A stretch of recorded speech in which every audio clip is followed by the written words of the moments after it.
What's going on? What's going on? Brutus here, bringing you a recap video. Sitting over here at Pro Scouters, round one or week one of the 10v10 tournament. Let's take a look at the description. It's the 10v10 Clash Bash event. Shout out to Envy, recently on the Buy Forever show, talking about this event. It's a lot of fun. Our team I was fortunate enough to be invited to come play with some really good players, members of North Remembers, One Hive, and Ludistag. See, I'm going to keep trying to say that until somebody tells me exactly if my pronunciation or enunciation is correct, but whatever. Yeah, we like to scout. That's the joke. Let's take a look at the last war, round one. Really close war. Look at this, 27-27, only won by a tiebreaker, and 1.7%. I mean, this is gangster. It's my first event personally going through this. I know there's been a 5v5 bash. And for those of you not familiar with it, the breakdown for this is 2-4-4. There's also another rule that no matter what, one of your two attacks must be on the same town hall level. So what does that mean? If you're a town hall 9 and all the 9s are cleared and you have two attacks, well, you didn't strategize correctly and you wasted one of your attacks. It's the way it works. So I love that. It really makes you can't just have 10s double the 11s and have the 11s dip all day every day on 10s. I love it. I absolutely love the rule. It's interesting. It adds a little dynamic to it. So how this war went down was really, really, really close. Look at the last minute left here. It came down to VIP Andre, aka Ghost, from Ludistag. I think it's the first word I'm not getting right, but needed to clear a dip. And and you guys know as well as I do, nowadays people it's not an automatic like it was back in the day. It's not a sure thing, especially with war at this caliber. So he got that last 3 in there. They also had a chance to go 10v10 threes with number 4 on Chris, and of course number 3. That would have gave them the win outright. And for the dip percentage on this, it was 75% for Pro Scouters and 75%. I shouldn't even say dip. I should say 50%, because one of those is a dip. Of those, yeah, it's technically 50%. The other thing to really call out here is Shabalo. I can never say that right. He was in the war, and I want to call out and shout out to him. He got an 11-on-11 fresh 3 on Trickery. And then, of course, an 11 dip down on Diesel, fresh 3, which is, almost not as unheard of. But the 11-on-11 fresh, man, shout out to him. Those are huge. Those came at a pivotal moment in the war. So shout out to him. And I'm pretty sure he's going to be streaming the CWL this weekend.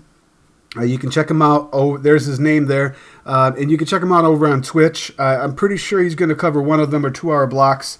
So shout out to him. And also, I know there's going to be a bunch of streamers out there. Time to Clash also is going to be streaming the wars this weekend. So go check him out on Twitch as well. I'll put out another video that tells you when I'll be streaming part of the One Hive versus 6 Slitches opener. All right. So with all those formalities out of the way, okay, 10, there's that 11-on-11 3, 53% on the double up top. They did get a successful dip. There was no 10-on-10 threes this war for either side, although very close in some spots. And of course the 11s were done. 9s were cleared. And then Trickery, really nice. I believe this also was a fresh. Yep, it was a fresh 3. So Trickery went off this war. Really, we needed that one, and then of course doubled, tripled on the dip. VIP Andre getting the double there, and then the other VIP Andre down here. So 11s came to play, and then unfortunately no 10-on-10 threes. Let's start with that 11-on-11 3. Max Town Hall 11 Max Town Hall 11 as well with the whole 45. Well, not quite. The BK's at 42, But I can tell you one thing, man. Those max wizard towers, they hurt like hell.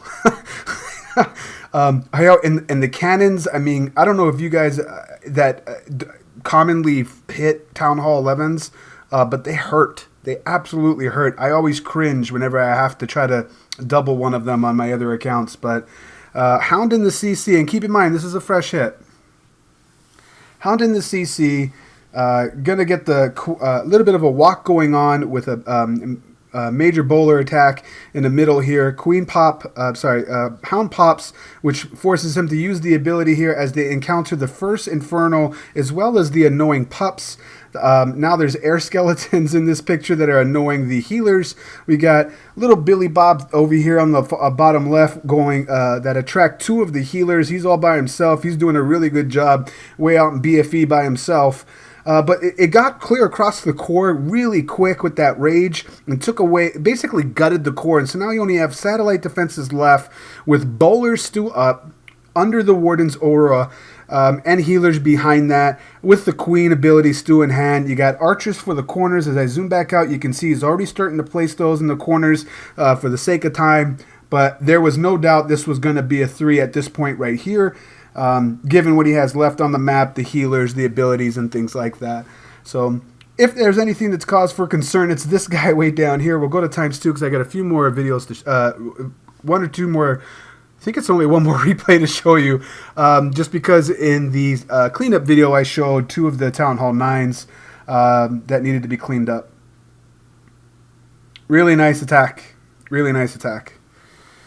So you got that cannon highlighted here. It's going to be a while. They got to traverse clear across the base. She decides to massage a wall a little bit, and then she's like, okay, yeah, let's go ahead and just finish this raid. Nice job, Trickery. Bounce out of here, and then let's continue to go down. And that was a dip that was needed. Let's go to, this is the only other replay I have for you, because the other ones were shown, the other 9 clears were shown in a cleanup video. And then, of course, the 10s got close, but unfortunately just didn't pull down the 3, and that was the case for both sides. Really good attackers for the OK-10. Kind of an interesting base design. You know, the goal for these bases like this are to be funky, to mess your funnel pathing, things like that. Really the goal at Town Hall 9, as we see a shattered entry here with bowlers, and he's going to do, actually I believe, yep, stoned entry here. What am I thinking? Is that a 4th golem? No. What? What am I missing? 1, 2, 3, 4 golems. Shame on me. 4 golems, wizards to follow, but bowlers are the main attacking force with the rage in the core. So once you get a good funnel going on, and then a double jump with the rage right in the core, you're able to basically erase everything on that base with the bowler's bounce and reach. And then to finish off the base, you got the Queen's ability. And then baby dragons for the back end. But at the Town Hall 9 game, at the end of the day, you really aren't going to stop. I mean, sure, you're going to stop 1 or 2 attacks. But that's it. You know, the days of like defending regularly 5 or 6 attacks or Town Hall 9s not being cleared, you know, on a war map anymore, long gone.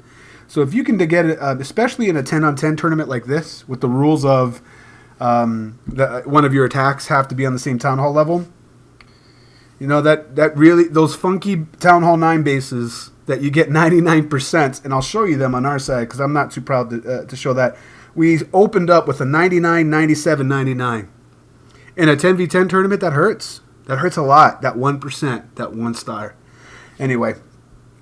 Hopefully, you guys enjoyed those raids. Once again, it's Brutus reminding you, you got to be better than a double. And I will check you guys next time.